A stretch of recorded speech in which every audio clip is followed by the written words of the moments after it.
Hi guys, good morning. So ngayon magbabayad tayo ng bills sa ating electric. So click lang natin electric, then search natin biller. So aniko kami dito sa Butuan City. Then input mo yung 13-digit account number, then account name, then amount.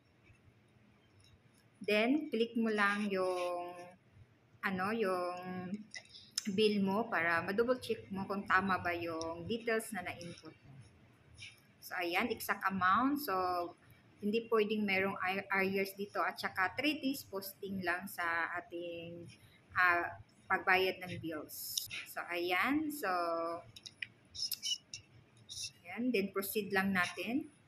Then enter natin yung transaction password natin, yung transaction password mo. Ayan. So antayin natin yung resibo na lalabas para successful na ang ating transaction. Ayan, so successful na ang ating pagbayad ng bills. Yan po yung resibo, transaction number. So yan lang po. Thank you for watching.